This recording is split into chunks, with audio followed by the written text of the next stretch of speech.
When my husband begged me to take in his distraught sister, I saw a woman in crisis.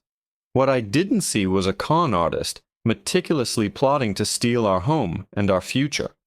My husband Mark has a very specific look he gets when he's about to ask for something he knows I'll hate. His shoulders slump just so, his eyes go wide and glassy, and he adopts the posture of a man bracing for a storm. I saw that look the moment I walked in from work, and my own shoulders tensed in response. He was standing in the middle of our living room, wringing his hands. "What is it, Mark?" I asked, dropping my keys into the ceramic bowl by the door. "Honey, we need to talk," he began, and my stomach plummeted. That phrase has never, in the history of phrases, led to good news. He gestured for me to sit on the couch, the one we'd spent 3 weekends picking out together. He sat opposite me, leaning forward with an earnestness that immediately put me on high alert. "It's about Sarah," he said, his voice low. Sarah, his younger sister, the human equivalent of a natural disaster contained in a 5'4" frame. My relationship with Sarah could be generously described as strained.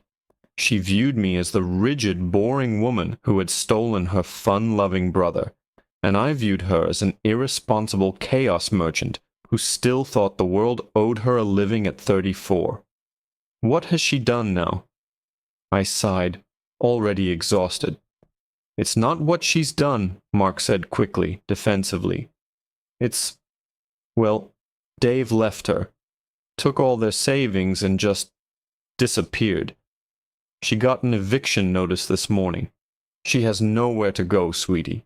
Her and the kids."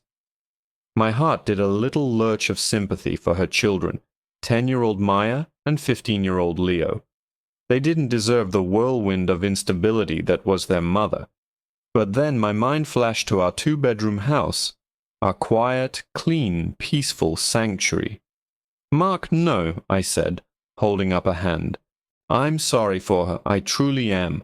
But we can't. We don't have the space. Where would they even sleep?"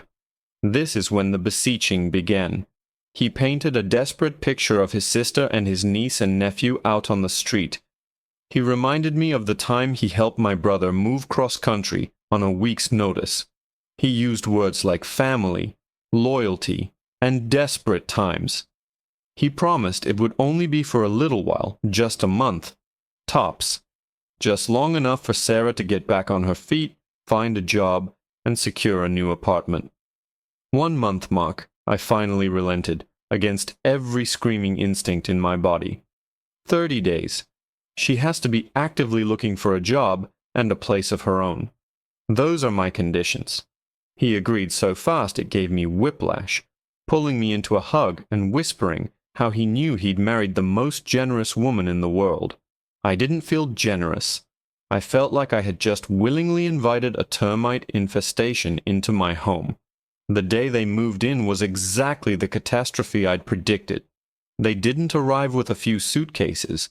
They arrived with what looked like the entire contents of their 3-bedroom apartment crammed into a U-Haul, most of it in garbage bags. Sarah directed Mark and a reluctant Leo on where to pile everything in our garage, sighing dramatically, as if this whole situation was a grand inconvenience to her. Maya immediately discovered my collection of glass animal figurines and promptly broke the ear off a crystal rabbit. The first week was a study in violated boundaries. The second week, I discovered Sarah had been using my expensive French shampoo and conditioner, leaving the bottles nearly empty in the shower. By the third week, she had made absolutely no effort to find a job, instead spending her days on the couch, scrolling through her phone while the kids ran wild. Every time I brought it up with Mark, he'd just say, "She's fragile right now, honey. Give her some time." You see, the 1-month mark was approaching like a freight train. My home no longer felt like my own. It was constantly loud, constantly messy, and I felt like a stranger walking on eggshells around a queen and her royal court. I was counting down the hours. On the morning of day 29, I steeled myself. Tonight I was laying down the law with Mark. The deal was the deal. Sarah had to go. I walked out to the mailbox to get the mail, my mind rehearsing the speech I was going to give him. Bills, junk mail, a magazine, and one other envelope. It was thick, crisp, and official-looking, made from heavy cream-colored paper. My name and address were typed perfectly. There was no return address, just a postmark from a town on the other side of the state. I tore it open, my brow furrowed in confusion. Inside was a single, folded document. As I unfolded it, my eyes scanned the header. It was an official, notarized document from a local law firm. I read the first line, and the air left my lungs in a single, gut-wrenching gasp. It was a formal application, filed by Sarah, to have me legally declared an unfit and hostile homeowner. My hand was shaking so violently the paper rattled. Unfit and hostile homeowner. The words seemed to jump off the page, absurd and malicious. It detailed a list of grievances. I had created a stressful and emotionally damaging environment for her children. I had unreasonably restricted access to communal areas and household goods. It even mentioned the broken crystal rabbit, twisting the story to suggest I had flown into a rage and frightened poor Maya. It was a masterpiece of fiction, a legal document weaponizing my hospitality against me. I stormed back into the house, the front door slamming against the frame.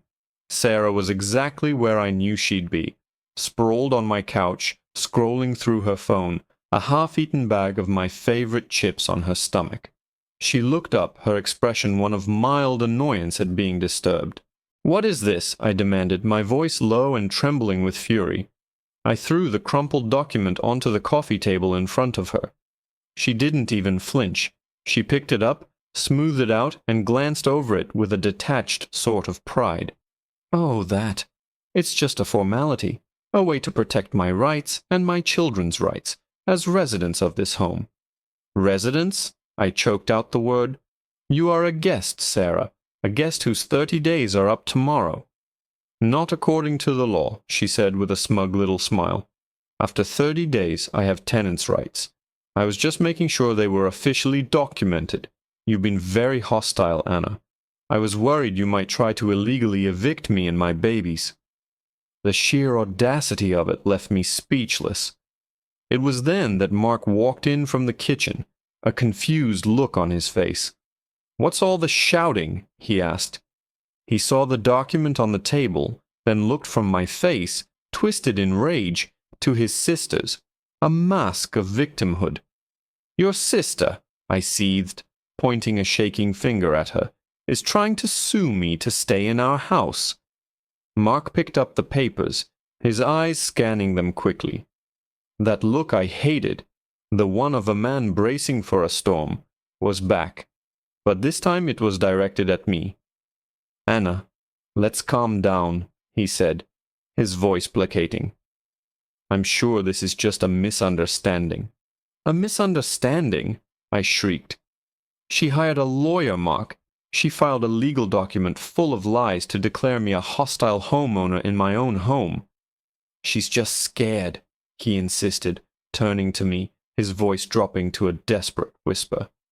"Her husband left her. She has no money. She thinks you're going to throw her and the kids out on the street. She's lashing out." And then came the betrayal that cut deeper than Sarah's scheme. "She told me you'd been making her feel unwelcome," he admitted, refusing to meet my eyes. "I told her to just hang in there, that I would talk to you." He knew. He knew she was unhappy.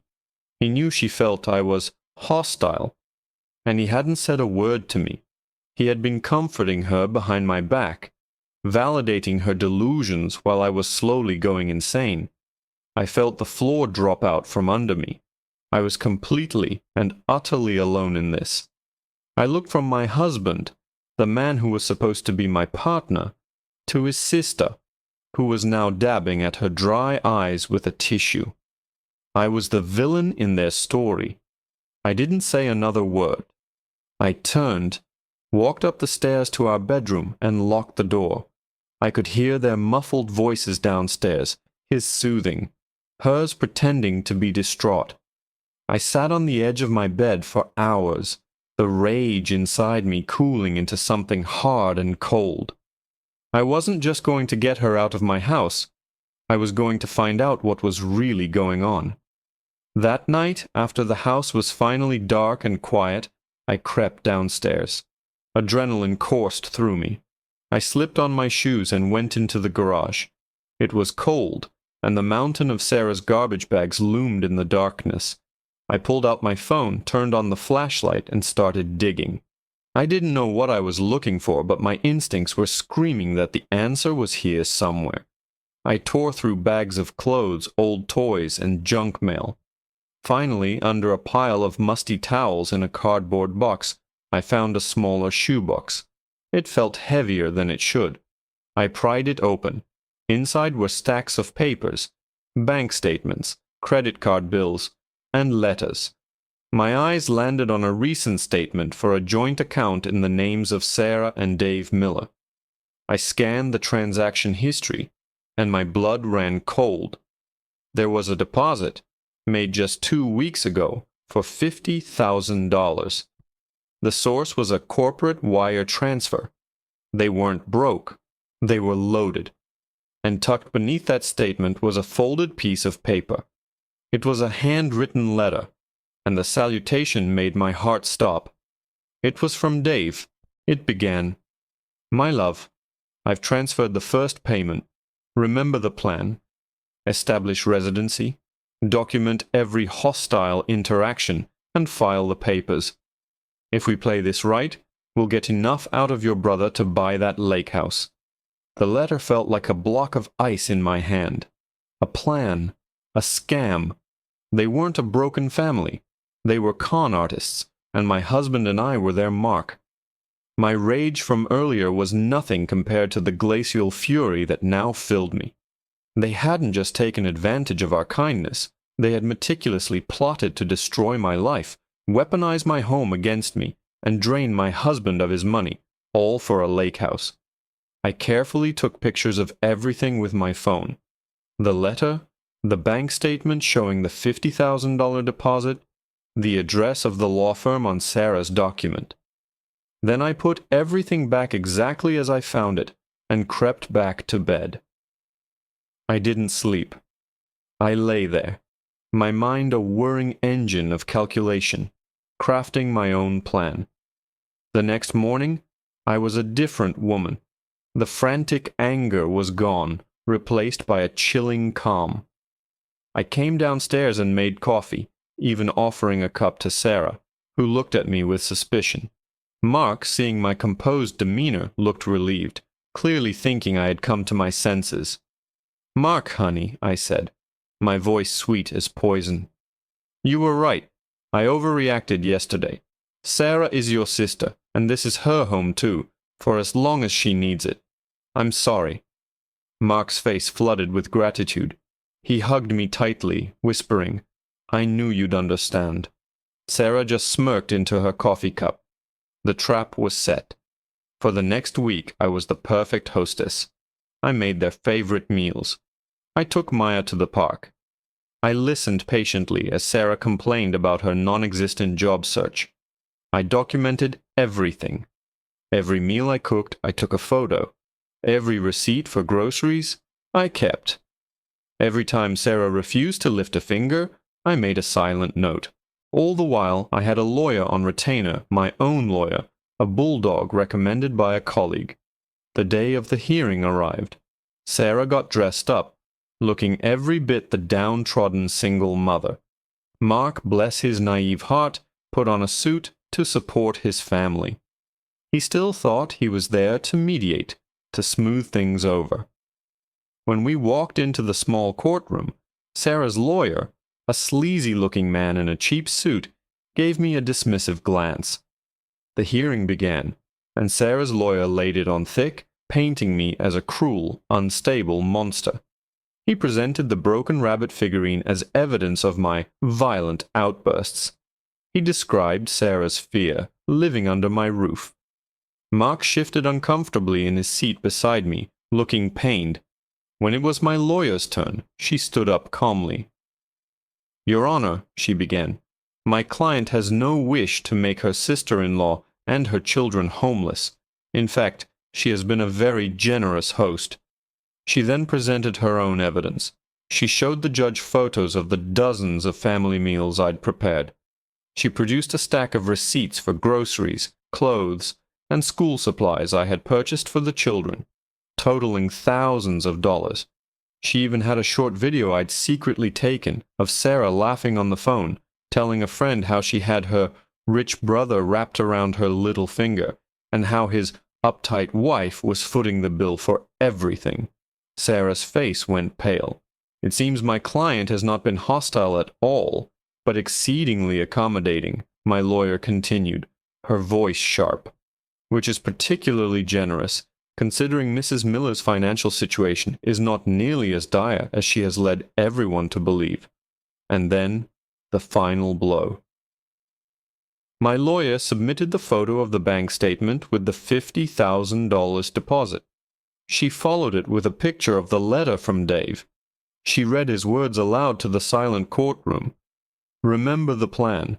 Establish residency. Document every hostile interaction. If we play this right, we'll get enough out of your brother to buy that lake house." A collective gasp went through the room. The judge's face hardened into a mask of cold fury. But the most satisfying reaction was Mark's. He snatched the evidence copy from our lawyer's desk. His face went from confusion to disbelief to a deep, crimson rage I had never seen before. He looked at his sister, truly looked at her, and the blind loyalty in his eyes finally shattered, replaced by the sickening realization of her betrayal. The judge dismissed Sarah's petition with extreme prejudice and berated her and her lawyer for wasting the court's time with a fraudulent claim. The game was over. We walked out of the courtroom, Mark a silent stone-faced statue beside me. Sarah tried to approach him, tears now flowing for real. "Marky, please, it's not what it looks like," she stammered. He didn't even look at her. "Get your things out of my house," he said, his voice dangerously low. "Today. I'll pay for the U-Haul. After that, you are no longer my sister." That evening we watched in silence as Sarah and her kids loaded their mountain of garbage bags back into a truck. Leo and Maya looked confused and sad, and for them my heart ached. But Sarah shot me a look of pure, undiluted hatred. I just smiled, a small, tight smile, and closed the door. The house was quiet. It was clean. It was ours again. Mark turned to me, his eyes full of regret and shame. "Anna," he began, "I am so sorry.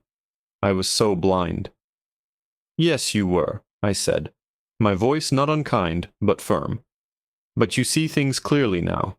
That's what matters." We had a lot to rebuild, but for the first time in over a month, I felt like I could finally breathe in my own home. And I knew, with absolute certainty, that no one would ever take that peace from me again.